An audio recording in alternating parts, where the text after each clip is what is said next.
Good evening, good afternoon, and hello. Bear with me 2 seconds while I somehow manage to mute every single person. Oh, yeah. Look at that. Yes, we managed to do it. Oh, no, we're missing one. God damn it. Yes, well done. You have a Connect microphone. We will get there eventually, and I'll actually be able to start the game.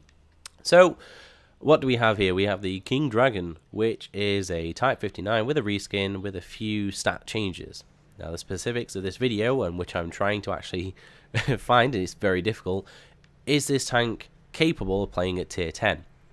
Now, in theory, the changes that have been made to the actual tank itself, Wargaming suggests that that is the case. Now, I will have another video out which discusses the whole changes regarding that and the normal Type 59, the PC variant, etc., just to get a balanced view of things and see the differences between the two. So, I'm hoping this game goes the way I want it to, so I can showcase that it can or cannot play, and we'll get an idea of that. What do we have at the moment? Well, Corellia on the defense, which is not my favorite tank, not my favorite kind of thing, and I don't really want to be going forward, but you know, let's see what happens.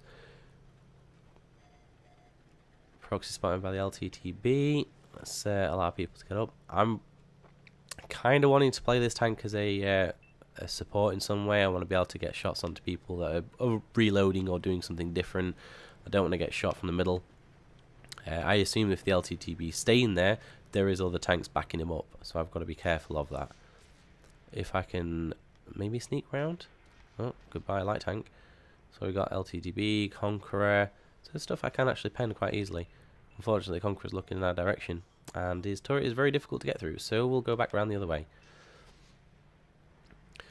Defense is not really something you should be assaulting further forward. You just want to be stopping the flanks. If people are happy to do what they're doing now and going round, then by all means that's good.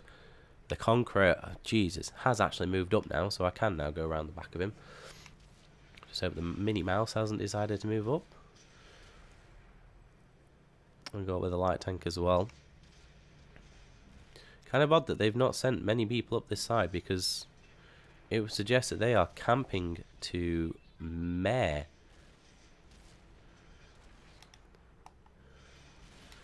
Quick little auto lock on him. I want to try and stay again out of the range of the other people on the other side. There will be the other video itself will discuss the details of the tank. This one in particular, and obviously the differences between the Type 59 and the King Dragon. But primarily, if used correctly, I would say that this tank can handle itself at tier 10. You've just got to be aware of what it is you're doing, because the differences are slight. I would say they are quite decent. They are helpful, as with any kind of tank where it gets a slight change in the way it actually can handle other tanks, so a better penetration speed, camera rating, etc. There are some changes which help, but these ones are very small. So let's see, is it something that can play at tier 10? And that was a really terrible shot. Fortunately, the mouse decided to miss. Not really going to be going into him. A lot of people are going to be sitting back, so if I can, I'm going to see about going up the middle. A bit of a risky manoeuvre, but I should have help from other people. I could get shots onto the people on the far side, but we're not going to be able to move around because I don't have the cover required, and I think there are a lot of people on our team still sitting back, so we'll see how well this goes. I might have the help from another medium. If we can somehow maybe... I don't know how this is going to turn out because there are a lot of people on the other side. Yeah, he's pretty much dead. 3 tank destroyers are visible with only 2 still hidden, so that's not ideal.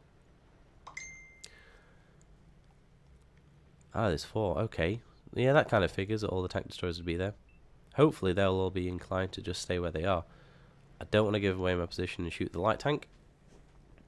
What we got? T28, Jagdpanzer 100. God, that's going to be a bit of a mare to take out. The Object 268, and I believe the T30 as well is somewhere. He was up here, so maybe he's moved. But either way, this is a bit of a crap way of doing things. Again, I don't want to get myself spotted. I don't have the alpha to really take people down a lot of health, so if I can try and take out people that are required to be taken out, T30 for 1. Get the attention of the Jagdpanzer, that would be ideal. Oh. I suppose in some regards this is one way in which you can certainly play the tank. It's certainly more of a peekaboo is ideal. I don't want to be giving away my position too much to the Jagdpanzer 100, who's going to take a while to aim in. if I can get their attention and bring themselves up here, maybe they're not going to be interested in me. There you go. Nice little shot into low front. Now I have noticed the alpha damage on this tank varies massively. It will go upwards of 300 in some cases, and then as low as 210. And there's me using the fantastic ability to bounce shells, and I'll take out the Foch. The STB is going to take out the object, which is ideal. The Jagdpanzer 100 could do with being taken out, and there's only the light tank in the base. The other heavies are moving up very, very slowly. Oh, well, you missed. Well, and I missed as well. I know you're very quick at turning, Mr. Object, but you're not going to be capable of being able to stop me. And here is where... Oh, he's already tracked, so I don't need to. I would put consistent damage into the Jagdpanzer 100, but I need to make sure he's going to be tracked permanently. Apparently I can't track him though with the AP shells. Not good.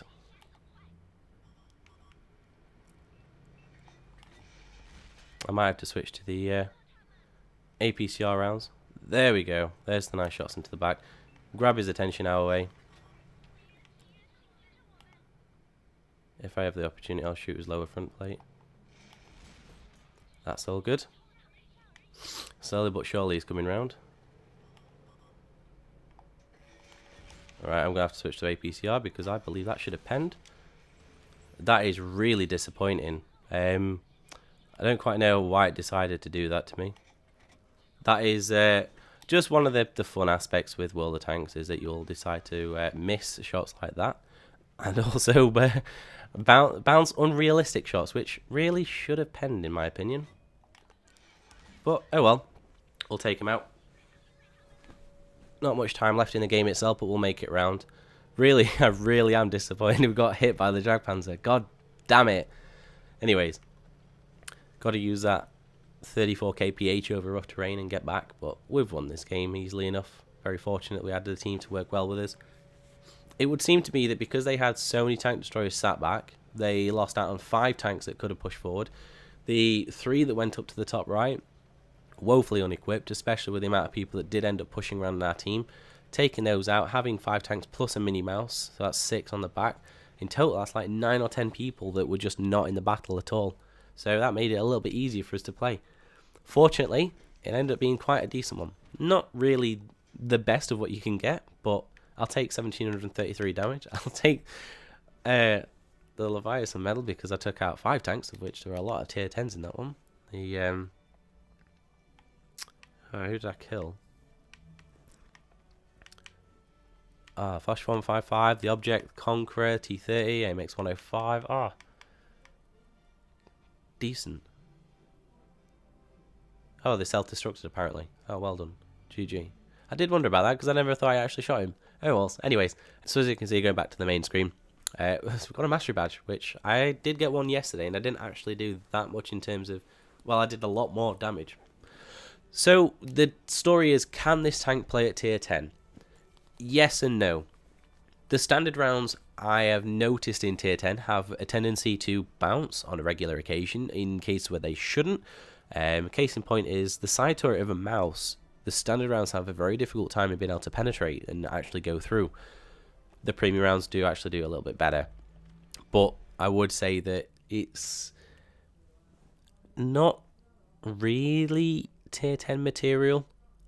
I would say that this game, to some extent, I would say that this game definitely flattered, without a doubt, because if you've got so many people on their team who decided to just sit back, then it's kind of an easy day for you. I mean, the only thing that ended up shooting me was the Jagdpanzer 100 for a lot of damage, and even at that point, the game was already over.